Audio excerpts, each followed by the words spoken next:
Vamos para o jogo entre Central Córdoba e Flamengo. Flamengo divulgou a lista de relacionados com duas baixas de última hora. A lista tem os seguintes nomes: Alexandro, Alan, Ayrton Lucas, Bruno Henrique, Cleiton, Danilo, De Arrascaeta, De La Cruz, Diogo Alves, Eric Pulgar, Everton Araújo, Varela, Gerson, Joshua, Juninho, Luiz Araújo, Léo Ortiz, Léo Pereira, Matheus Cunha, Matheus Gonçalves, Michael, Pedro Rossi e Wesley. A ausência do Cebolinha, segundo o Flamengo, após exame de imagem realizado, constatou-se uma pequena lesão da fáscia muscular no local onde o jogador passou por cirurgia em 2024. Não há comprometimento do tendão, nem dos músculos na região. O atleta já iniciou tratamento com o departamento médico do Flamengo. Já sobre Gonzalo Plata, ainda com dores por conta de um edema ósseo no joelho direito, o jogador segue tratamento com o departamento médico do clube. Lembrando que o Plata já havia sido desfalque contra o Cruzeiro no final de semana. Dito isso, galera, não é nenhum absurdo a gente imaginar que o Michael pode ser titular nesse time do Flamengo, levando em consideração que ele botou em campo contra o Cruzeiro,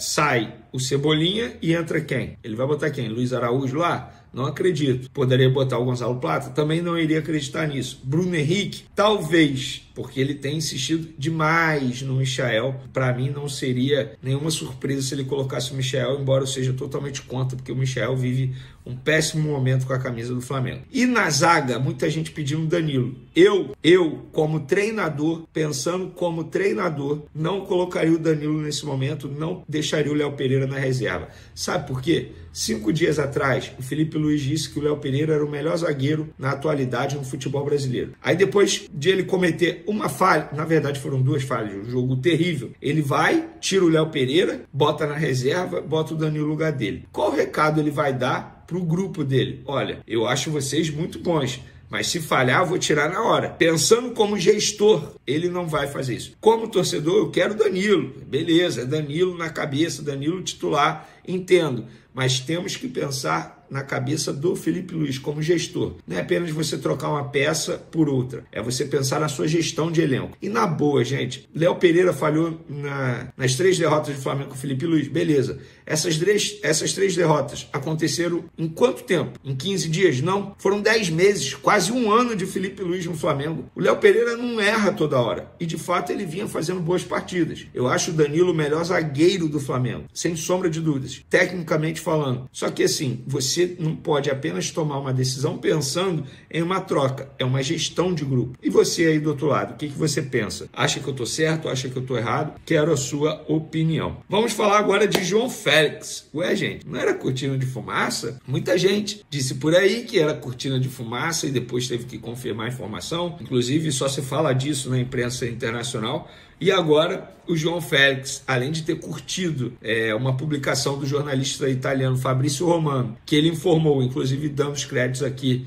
ao Vene Casagrande, da chegada do Jorginho ao Flamengo, o João Félix curtiu essa publicação e, além disso, começou a seguir o perfil oficial do Flamengo no Instagram. E aí a torcida está, meu Deus, ele vem. Calma, gente, eu vou explicar para vocês como é que está a situação. José Boto já conversou com o João Félix, já conversou com o empresário do jogador, o Jorge Mendes, e agora está nas mãos deles. Isso quer dizer o quê? Depende. Se o João Félix de fato topar o projeto do Flamengo, aí ele tendo o ok do Jorge Mendes, o Flamengo tendo o ok do Jorge Mendes, do jogador, o Flamengo vai para cima do Chelsea. Até esse momento o Flamengo não foi para cima do Chelsea, foi para cima do jogador. O jogador tem que topar o projeto do Flamengo antes. E tudo foi apresentado. Agora é entre empresário do jogador, e aí o Flamengo tendo o aval deles, o Flamengo tendo o aceno positivo deles, o Flamengo vai atrás do clube inglês e abre negociação. O Flamengo quer o jogador por empréstimo com opção de compra e o Chelsea bancando grande parte do salário, porque o salário dele é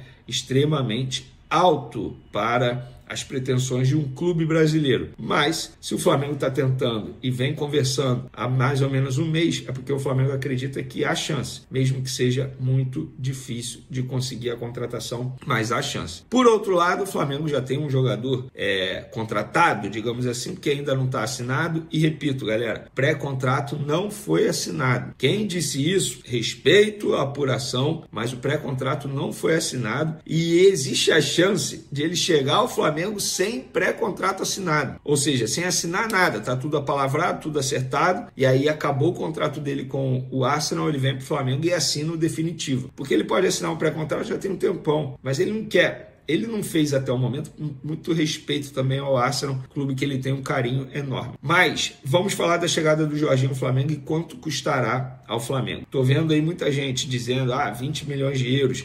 Eu vou até botar na conversa com a pessoa do Flamengo que me passou todos os detalhes sobre isso, porque eu questionei essa pessoa.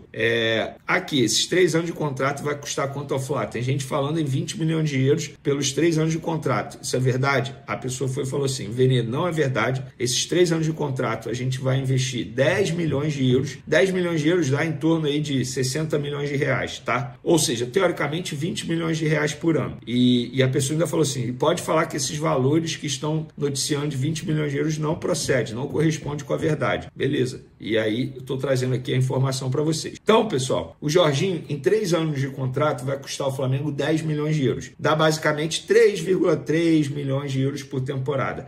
Eu não acho nenhum absurdo. Pelo contrário, vou pegar a calculadora aqui, porque o cálculo não é meu forte. Vamos lá. 20 milhões, tá? 20 dividido por 12. Beleza? Vamos botar, já que é 20 milhões de reais por ano que ele vai custar, cara, ele vai ganhar cerca de 1 milhão e 600 no total. Gente, não é nenhum absurdo. A gente está falando de um mercado super inflacionado. Por exemplo, hoje lá no SBT Sport aí, a gente estava debatendo se o Diniz merece ganhar, o Fernando Diniz, treinador, merece ganhar 1 milhão se ele assumisse o Vasco da Gama, que é a proposta que o Vasco ofereceu para ele. A gente acha assim, caramba, o Fernando Diniz ganhar 1 milhão. Só que aí ele olha para o lado, o Renato Gaúcho ganhando quase 2. Ele olha para o Corinthians pagando para o Dorival mais de 2 milhões. Aí ele vai, pensa aí, no Mano Menezes que estava ganhando mais do que isso no Fluminense. Então o mercado está muito inflacionado. O Jorginho, ele chega com status de jogador de Premier League, gente. E ele não tem essa idade avançada como muita gente fala. Ele não é um jogador com histórico de lesão também, como muita gente menciona ou até mesmo se preocupa. Então eu acho um bom investimento do Flamengo esses 10 milhões de euros por 3 anos de contrato do Jorginho. E vocês aí do outro lado, o que vocês acham? Podem opinar à vontade, porque isso aqui é um canal super democrático, é sempre bom ouvir a opinião de vocês. Vamos para as informações, galera. Informação aqui sobre Bruno Henrique. Presidente do STJD abre inquérito para investigar Bruno Henrique, galera. Olha, o presidente do Superior Tribunal de Justiça Desportiva do Futebol, Luiz Otávio Veríssimo, requereu nesta quarta, 7 de maio, instauração de inquérito para apurar possível infração disciplinar cometida pelo atleta Bruno Henrique do Flamengo. O pedido foi protocolado após o compartilhamento de provas da Coordenação de Repressão à Corrupção da Polícia Federal no processo que investiga a suspeita de manipulação de resultados no esquema de apostas. Em despacho, Luiz Otávio designou como auditor processante o vice-presidente Maxwell Borges de Moura Vieira. Galera, notícia urgente aqui sobre Bruno Henrique. O STJD informa sobre Bruno Henrique. É tudo ao vivo, vocês estão vendo, galera. Vocês estão vendo que aqui é assim, ó, gravação ao vivaço, para vocês verem. Caraca, meu Deus do céu. Bom, é isso sobre Bruno Henrique. Fica aí essa atualização envolvendo o caso dele fora das 4 linhas. Inclusive, o jogador tem chance de ser titular, a gente vai falar já já. Mas antes, Cruzeiro de olho em Luiz Araújo e Matheus Gonçalves. Informação publicada primeiro pelo meu parceiro Flazoeiro, que eu confirmei. E o Flamengo foi consultado quando o Flamengo jogou contra o Cruzeiro. E o Pedrinho, que é o dono da SAF do Cruzeiro, conversou com o José Boto, dirigente do Flamengo, sobre a possibilidade de negociar Luiz Araújo e Matheus Gonçalves. O Matheus Gonçalves vem ganhando pouca minutagem e eu não duvido nada que se o Cruzeiro de fato fizer uma proposta para o jogador, os representantes do atleta vão tentar, ou entre aspas, forçar essa saída para o Cruzeiro, porque o Matheus Gonçalves não vem recebendo oportunidades e eu super entendo e compreendo. Tal como o Cleiton, o zagueiro que não quer renovar com o Flamengo e vai sair em breve do Flamengo, o Matheus Gonçalves é outro jogador que tem potencial, jovem ainda, mas precisa jogar. O jogador quer jogar. E com o Felipe Luiz ele vem recebendo pouca minutagem. O Luiz Araújo é um jogador mais difícil de tirar do Flamengo, mas eu não duvido nada que se o Cruzeiro fizer uma proposta boa de salário, os empresários vão tentar também essa saída para o Cruzeiro, porque eu soube nos bastidores que eles entendem que o Luiz Araújo poderia receber mais minutagem também com o Felipe Luiz.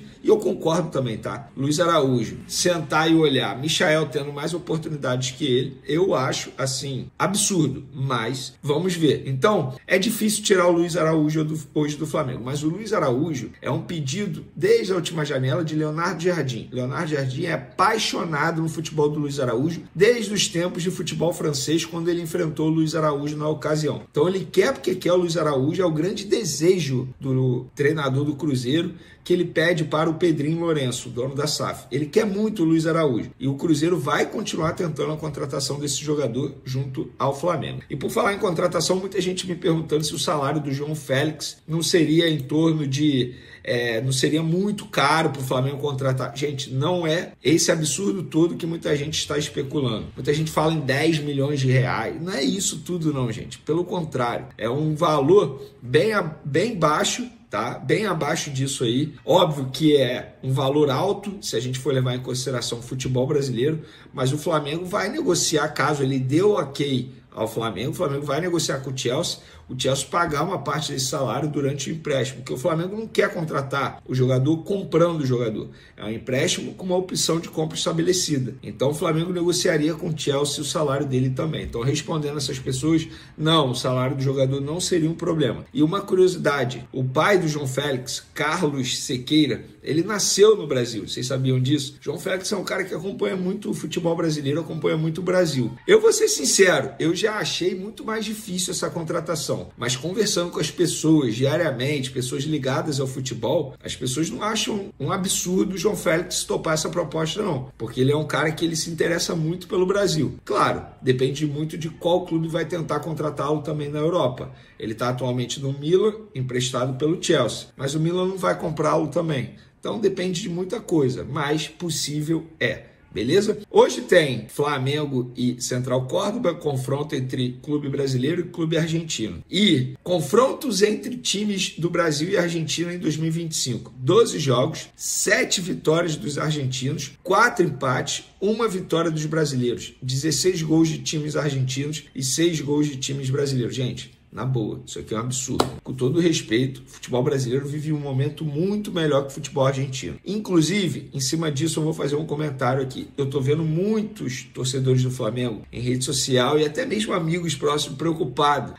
E o jogo de hoje? O jogo de hoje é importante? Claro que é importante. Peraí, o jogo de hoje é muito importante. Eu recebi uma informação aqui, mas não dá para falar agora no vídeo, tem que apurar mais. O jogo de hoje é muito importante. Claro que é muito importante. Mas se tornou importante dessa forma. Por quê? Porque o Flamengo se colocou nessa situação ao perder de uma maneira vexatória no Maracanã para o próprio Central Córdoba. Dito isso, galera, é o Central Córdoba que tem que ter medo do Flamengo. O Flamengo é considerado o Real Madrid da América. Os torcedores do Central Córdoba comemoraram quando caíram no grupo do Flamengo porque eles teriam oportunidade de assistir ao Flamengo de perto. Só para vocês terem noção, o Flamengo tem a obrigação de vencer o Central Córdoba nessa quarta-feira, mesmo o jogo sendo na Argentina. Repito, obrigação. Caso contrário, empate, derrota, é vexame sim.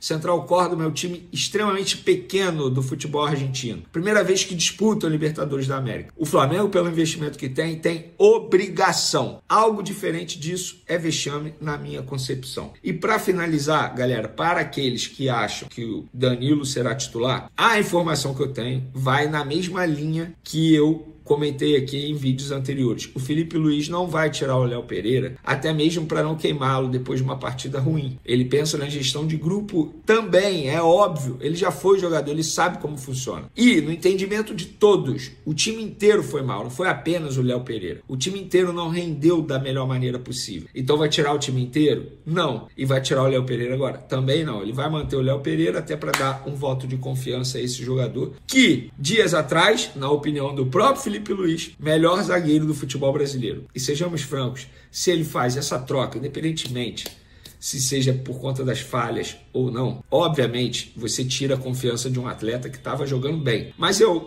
aí já é uma outra opinião, não é informação. Acho que com o passar do tempo, se o Danilo não se machucar novamente, não ter problema físico novamente, o Danilo vai ser automaticamente titular nesse time, porque o Danilo joga muito futebol. A situação do Flamengo na Libertadores está longe do ideal. mas o torcedor rubro-negro sabe. Se tem camisa pesada no continente, é a do Mengão.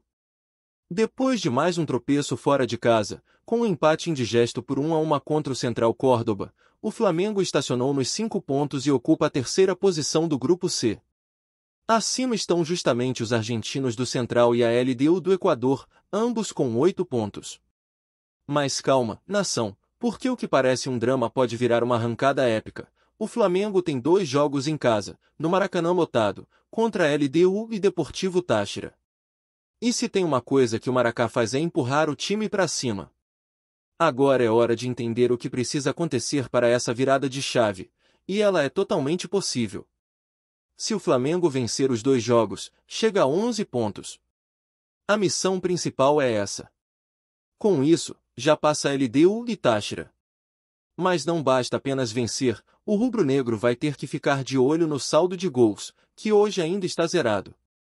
Enquanto isso, a LDU tem mais 3 e o Central Córdoba, mais 2.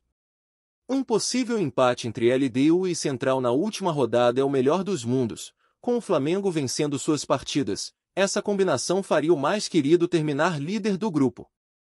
Mas caso o Central Córdoba vença o Táchira e a LDU depois vença os argentinos, os 3 clubes empatam com 11 pontos, e aí o saldo de gols vira o fator decisivo. Ou seja, além de vencer, o Mengão vai ter que golear.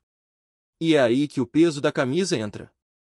O Flamengo precisa ser letal, impositivo e mostrar quem manda na América. Mas e se não vierem 2 vitórias? Aí o cenário começa a embolar e exigir matemática, fé e futebol de gente grande. Se o Flamengo empatar com a LDU, ainda dá para se classificar, mas precisa vencer o Táchira na última rodada e torcer para que Central Córdoba some no máximo mais um ponto em seus 2 jogos. Caso os argentinos pontuem mais do que isso, a briga com a LDU vira uma guerra de saldo. Outro cenário: vencer a LDU e empatar com o Táchira. Nesse caso, o torcedor vai ter que ligar o radinho e torcer muito por um tropeço da LDU em casa contra o Central. E de novo, tudo pode se decidir no saldo. O drama existe, mas a chance também. É Libertadores, irmão. Agora, se perder para a LDU, o Flamengo praticamente se coloca contra a parede. Teria que vencer o Táchira e torcer para o Central Córdoba perder as 2. Complicado? Sim. Impossível? Nunca, ainda mais no futebol sul-americano.